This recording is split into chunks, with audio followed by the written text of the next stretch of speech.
اعوذ باللہ من الشیطان الرجیم بسم اللہ الرحمن الرحیم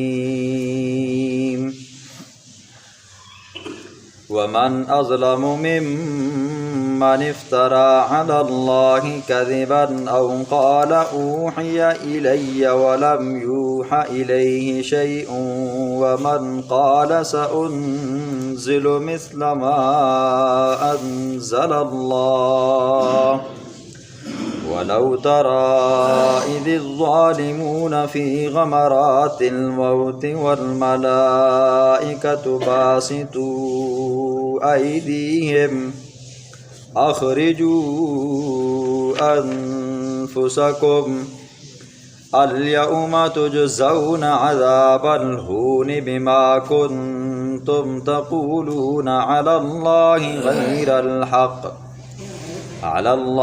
غير الحق وكنتم عن آياته تستكبرون ولقد جئتمونا فرادا كما خلقناكم أول مرة وتركتم ما خولناكم وراء ظهوركم وما نرى معكم شفعاءكم الذين زعمتم أنهم فيكم شركاء لقد تقطع بينكم وضل عنكم ما كنتم تزعمون صدق الله العظيم۔ آج کے درس میں دو باتیں بیان ہوگی۔ نمبر 1، دنیا کا سب سے بڑا ظالم بندہ، دنیا کا سب سے بڑا ظلم کیا ہے، اور نمبر 2، نیک بندہ اور بد بندہ، اچھے بندے اور برے بندے کی نوع کیسے نکالی جاتی ہے۔ دنیا میں طرح طرح کے ظلم ہیں جی، ظالم بھی بے تحاشے ہیں، ظلم بھی بے تحاشے ہیں، لیکن قرآن یہاں پر 3 بڑے ظلموں اور 3 بڑے ظالموں کو ذکر فرمائے گا۔ پہلا ظالم، پہلا ظلم، اللہ فرماتے ہیں کہ وَمَنْ أَظْلَمُ مِمَّنِ افْتَرَى عَلَى اللَّهِ كَذِبًا۔ اس بندے سے بڑا ظالم کون ہو سکتا ہے جو اللہ کے اوپر جھوٹ بولتا ہے؟ اللہ کے اوپر افطرا اور جھوٹ یہ ہے کہ کوئی بندہ یہ کہے کہ یہ دنیا بنانے کے اندر، آسمان و زمین بنانے کے اندر، چاند ستارے سیارے بنانے کے اندر، انسان بنانے کے اندر اللہ کا کوئی اور شریک تھا یا ہے۔ کیوں؟ اللہ فرماتے ہیں قل هو اللہ احد اللہ الصمد، اللہ اکیلا تھا، ہے اور رہے گا۔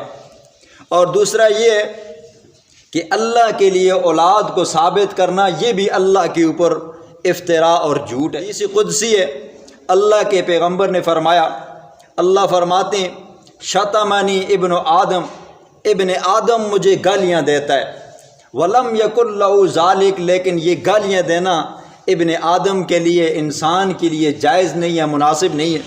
فرمایا یا رسول اللہ، ابن آدم انسان کیسے اللہ کو گالیاں دیتا ہے؟ تو اللہ نے فرمایا یدعو لی ولدن، وہ میرے لیے بیٹے ثابت کرتا ہے۔ عیسائیوں نے حضرت عیسیٰ علیہ السلام کو اللہ کا بیٹا بنایا، یہودیوں نے حضرت عزیر علیہ السلام کو اللہ کا بیٹا بنایا، مشرکین مکہ نے، مشرکوں نے فرشتوں کو اللہ کی بیٹیاں بنایا، اور بڑے بڑے بزرگوں کو اللہ کا ساجی اور اللہ کے ہاں وہ سفارشی بنایا۔ تو فرمایا ابن آدم مجھے گالیاں دیتا ہے، ابن آدم مجھے میری تکذیب کرتا ہے، یکذبنی ابن آدم ولم یکن لہ ذالک، اور ابن آدم کے لیے یہ بات جائز نہیں ہے کہ وہ مجھے جھٹلائے اور مجھ پر جھوٹ باندھے۔ فرمایا یا رسول اللہ، ابن آدم کیسے اللہ کی تکذیب کرتا ہے؟ فرمایا لن یعیدنی، ابن آدم کہتا ہے، انسان کہتا ہے مجھے مرنے کے بعد دوبارہ اللہ کے دربار میں نہیں اٹھایا جائے گا۔ تو فرمایا یہ ابن آدم جھوٹ بولتا ہے۔ پہلا ظالم وہ ہے، پہلا ظلم یہ ہے کہ اللہ کا کوئی شریک بنانا، یہ ظلم ہے، اور شریک بنانے والا یہ سب سے بڑا ظالم ہے جی دنیا کے اندر۔ دوسرا ظالم کون سا ہے؟ او قال اوحی الی ولم یوحى الی شیء، وہ بندہ جو یہ کہتے ہے کہ میری طرف بھی اللہ کی طرف سے وحی آتی ہے، لیکن حقیقت حال یہ ہے کہ اس بندے کے اوپر اللہ کی طرف سے کوئی وحی نہیں آتی۔ مطلب یہ ہے کہ جھوٹا نبوت کا دعویٰ کرتا ہے۔ حضور صلی اللہ علیہ وسلم کے زمانے کے اندر ایک مسلمہ کذاب تھا، ایک اسود عنسی تھا۔ ان دو بندوں نے حضور کے زمانے کے اندر جھوٹی نبوت کا دعویٰ کیا، صحابہ نے ان کا قلع کما کیا، صحابہ نے انہیں قتل کیا۔ پھر حضور کے زمانے کے بعد لگاتار یہ جھوٹے کوئی نبی بنتے رہے شوق سے، اور کسی کو بنایا گیا، جیسے مرزا قادیانی تھا، اس کو انگریزوں نے بنایا، قادیانیوں کا سربراہ بنایا، اور آج بھی امریکہ کے اندر ارد گرد کے اندر یہ اپنی تبلیغ کرتے ہیں، لوگوں کو قادیانی بنا رہے ہیں، اور مسلمان بیچارے پیسوں کی وجہ سے پیسے دیکھتے ہیں تو قادیانی بن جاتے ہیں۔ تو فرمایا کہ دوسرے نمبر پر سب سے بڑا ظالم بندہ وہ ہے جو جھوٹی نبوت کا دعویٰ کرتا ہے، یہ ظالم ہے، اور اس کی یہ بات کہنا، نبوت کا دعویٰ کرنا، یہ سب سے بڑا ظلم ہے۔ تیسرا وہ بندہ وَمَنْ قَالَ سَأُنزِلُ مِثْلَ مَا أَنزَلَ اللَّهُ، جو یہ کہتا ہے کہ یہ اللہ نے جو قرآن اتارا ہے، اللہ نے جو وحی اتاری ہے، اس جیسی میں بھی اتار سکتا ہوں، یہ سب سے بڑا ہے۔ یہ تیسرے نمبر پر آتا ہے، سب سے بڑا ظالم یہ ہے، اور اس کا یہ کہنا یہ ظلم ہے۔ قرآن کا چیلنج ہے جی، پہلے پارے کے اندر آپ نے سنا قرآن نے کہا تم بھی بڑے سمجھدار ہو، بڑے فصیح ہو، بڑے بلیغ ہو، اچھی خاصی زبان تمہیں آتی ہے، اور بھی عربی دان، اگر اپنے آپ کو بڑے تیسمر خان سمجھتے ہو تو اس قرآن جیسا لے آؤ، اگر نہیں لا سکتے تو کم از کم پھر فَأْتُوا بِعَشْرِ سُوَرٍ مِثْلِهِ، 10 صورتیں اس قرآن جیسی لے آؤ۔ اگر پھر بھی نہیں لا سکتے نا، فَأْتُوا بِسُورَةٍ مِّن مِثْلِهِ، تو قرآن کی سب سے چھوٹی صورت إِنَّا أَعْطَيْنَاكَ الْكَوْثَرَ جتنی صورت بنا کر لے آؤ۔ فرمایا فَإِن لَّمْ تَفْعَلُوا وَلَن تَفْعَلُوا، بس اگر نہ کر سکو اور ہرگز نہیں کر سکو گے۔ یہ قرآن کا چیلنج 1400 سال پہلے تھا، آج بھی ہے، قیامت کی صبح تک رہے گا۔ کوئی مائی کا لال ایسا نہیں آیا جو قرآن جیسا بنا کر لائے جی، باقی ڈینگ پڑینگ مارتے رہے ہیں، لیکن قرآن جیسا وہ نہ ایک آیت لا سکیں نہ لا سکیں گے۔ یہ تین سب سے بڑے ظالم ہیں۔ پہلا وہ کا شریک ٹھہراتا ہے، دوسرا وہ جو یہ کہتے ہیں کہ میری طرف وحی آتی ہے لیکن حقیقت میں اس کے پاس وحی نہیں آتی۔ تیسرا بڑا ظالم وہ ہے جو کہتا ہے یہ قرآن جیسا میں بھی قرآن لا سکتا ہوں۔ اب یہ فرماتے ہیں اللہ رب العزت وَلَوْ تَرَىٰ إِذِ الظَّالِمُونَ، نیک اور بد بندہ، اچھا بندہ برا بندہ، اس کی روح قبض کیسی ہوتی ہے؟ قرآن کہتا ہے وَلَوْ تَرَىٰ إِذِ الظَّالِمُونَ فِي غَمَرَاتِ الْمَوْتِ وَالْمَلَائِكَةُ بَاسِطُو أَيْدِيهِمْ، اگر آپ دیکھو اِذِ الظَّالِمُونَ، جس وقت ظالموں کی فی غمرات الموت، موت کی کشمکش میں ہوتے ہیں جی، روح نکل رہی ہوتی ہے، تڑپ رہے ہوتے ہیں، فرمایا وَالْمَلَائِكَةُ بَاسِطُو أَيْدِيهِمْ، فرشتے اس وقت اپنے ہاتھ پھیلا کر کھڑے ہوتے ہیں۔ ہاتھ پھیلا کر کھڑے ہونے کا مطلب یہ ہے ان کی روح نکالنے کے لیے تیار ہوتے ہیں، یا یہ کہ ان کو تھپڑ لگانے کے لیے تیار ہوتے ہیں۔ اللہ کے پیغمبر نے فرمایا نیک بندے کی روح جب نکالی جاتی ہے، فرشتے اس کے پاس آتے ہیں، اچھی شکل و صورتوں والے ہوتے ہیں، خوبصورت چہرے والے ہوتے ہیں، نیک بندہ دیکھتے ہیں نا جی اشاش باشاش ہو جاتا ہے جی، خوش ہو جاتا ہے۔ آپ نے دیکھا ہوگا جی کتنے مردے ایسے ہیں، کتنے شہید ایسے ہیں، آپ نے دیکھا ہوگا چہرے مسکراتے ہیں جی، وہ دیکھ کر خوش ہو جاتے ہیں۔ تو جب آتے ہیں نا تو کہتے ہیں یا ایتھا النفس المطمئنہ، اے نفس مطمئنہ نکل جا، ارجعی الی ربک راضیۃ مرضیہ، چل اپنے رب کی طرف، تیرا رب تجھ سے راضی ہے، تو اپنے رب سے راضی ہے، تو وہ خوشی خوشی کے ساتھ نکل جاتی ہے۔ جب بد بندے کے پاس آتے ہیں نا جی تو فرشتے آ کر کہتے ہیں یا ایتھا النفس الخبیثہ، اے گندے نفس، اے گندی روح نکل جا۔ پھر دوسری مرتبہ کہتے ہیں اخرجی الی سخط من اللہ، اللہ کے عذاب کی طرف نکل جا، اللہ تجھ سے ناراض ہے، تو اللہ سے ناراض ہے۔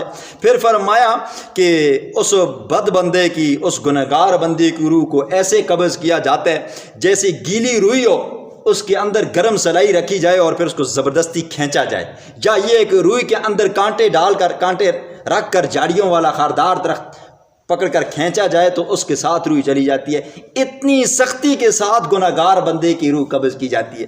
آگے اللہ فرماتے ہیں اخرجوا انفسکم، فرشتے کہتے ہیں نکالو اپنی جانوں کو جلدی جلدی، الیوم تجزون عذاب الہون، آج کے دن تمہیں بدلہ دیا جائے گا رسوا کن عذاب کا، بما کنتم تقولون علی اللہ غیر الحق، بسبب اس کے جو تم کہتے تھے نہ حق طور پر اللہ کے اوپر، وکنتم عن آیاتہ تستکبرون، اور تھے تم اللہ کی آیات کا تکبر کرتے تھے، انکار کرتے تھے، اکڑ خانیاں ہوتی تھیں، اب کب مریں گے جی، ہمیں کون پوچھ سکتا ہے، فرمایا آج کے دن رسوائی شروع ہو جائے گی۔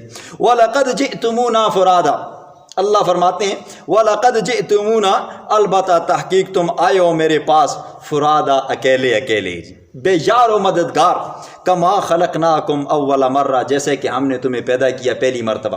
جب بندہ پیدا ہوتا ہے نا جی، جب بچہ پیدا ہوتا ہے تو اس کے جسم کے اوپر کپڑے نہیں ہوتے، اس کے پاؤں کے اندر جوتے نہیں ہوتے، تو اللہ فرماتے ہیں کہ تم میرے پاس اس حالت میں آئے ہو جیسے کہ میں نے تمہیں پیدا کیا تھا۔ جب بندہ پیدا ہوتا ہے تو کچھ نہیں ہوتا، فرمایا وَتَرَكْتُمْ مَا خَوَّلْنَاكُمْ، تم نے چھوڑ دیا ما خَوَّلْنَاكُمْ، جو ہم نے تمہیں دیا تھا۔ دنیا کے اندر اللہ نے انسان کو نعمتیں دی ہیں نا جی، ہر نعمت ہے بندے کے پاس، بندہ یہ کوشش کرتا ہے اللہ نے کیا نعمتیں دی ہیں، کار دی ہے، کوٹھی دی ہے، بنگلہ دی ہے، مکان دی ہے، جائیداد دی ہے، زمینیں دی ہیں، انسان کی کوشش یہ ہے کہ ہمیں مزید ملے، تو بندہ جب اس کی اندر گھس جاتا ہے نا جی، بندے کا پھر دل پھر مرنے کے لیے تیار نہیں ہوتا جی، پھر بندہ اسی کے اندر لگا رہتا ہے، پھر بندہ نہیں دیکھتا جی حلال کھا رہا ہوں حرام کھا رہا ہوں، کس لیے کھا رہا ہوں جی۔ آج اگر کچھ پل کے لیے زندگی ہے جی، بندہ سوچے نا جی ابھی جیب کے اندر ₹1,00,000 پڑا ہوا ہے جی، ابھی اسرائیل پہنچ جائے تو وہ ₹1,00,000 کس کام کا جی، کسی کام کا نہیں ہے۔ دن کو چوری کی ہے، جھوٹ بولا ہے جی، جھوٹ بول کر سامان بیچا ہے، یا یہ ہے کہ سود کھایا ہے، اور کس کو کھلایا ہے جی، بچوں کو کھلایا ہے۔ تو اللہ فرماتے ہیں جب میرے پاس آؤ گے نا، وَتَرَكْتُمْ مَا خَوَّلْنَاكُمْ وَرَاءَ ظُهُورِكُمْ، وہ جو نعمتیں میں نے تمہیں دی تھی نا وہ پیچھے چھوڑ کر آئے ہو، کس کے لیے کمایا؟ آج بندہ نہیں سوچتا ہے جی کس کے لیے کما رہا ہوں جی، سوچے نا جی اپنے لیے کما رہا ہوں تو مرتے وقت مجھے کام آئے گا یا نہیں آئے گا، قبر میں کام آئے گا یا نہیں آئے گا، اور آخرت میں کام آئے گا یا نہیں آئے گا جی۔ بندہ دنیا کماتا ہے کسی اور کے لیے، حساب خود دینا پڑتا ہے، بندہ پھنس جائے گا۔ وَمَا نَرَى مَعَكُمْ شُفَعَاءَكُمْ، اللہ فرماتے ہیں اس وقت ہم کہیں گے کہ جن کو دنیا کے اندر تم اپنا سفارشی شمار کیا کرتے تھے جی، یہ ہمیں اللہ کے عذاب سے بچا دیں گے جی، یہ ہمارے وہاں ہم دنیا میں ان کی پوجا پاٹ کرتے ہیں تو یہ دن قیامت کے ہمیں اللہ کے عذاب سے بچائیں گے۔ اللہ فرماتے ہیں وہ تمہارے سفارشی، تمہارے بزرگ، تمہارے دوست یار وہ کہاں پر ہیں؟ لَقَدْ تَقَطَّعَ بَيْنَكُمْ وَضَلَّ عَنْكُمْ مَا كُنْتُمْ تَزْعُمُونَ، تحقیق ٹوٹ چکے ہیں وہ سارے واسطے وسیلے جی، وہاں پر پھر نفس نفسی کا عالم ہوگا۔ تو اس لیے جب بندہ دنیا میں آتا ہے تو بندے کو سوچنا چاہیے جی یہ زندگی اللہ کی امانت ہے، آج نہیں تو کل ختم ہونا ہے، کل نہیں تو پرسوں ختم ہونا ہے۔ ہمارے والدین تھے، آبا و اجداد تھے جی، انہوں نے جو کمایا ہے وہ چھوڑ کر گئے ہیں، کوئی ساتھ لے کر نہیں گئے جی۔ تو اس لیے بندہ پھر اتنا ہی کمائے کہ جتنا وہ خرچ کر سکے، جتنے کے بارے میں وہ جواب ہو دن قیامت کے اللہ کے دربار میں دے سکے۔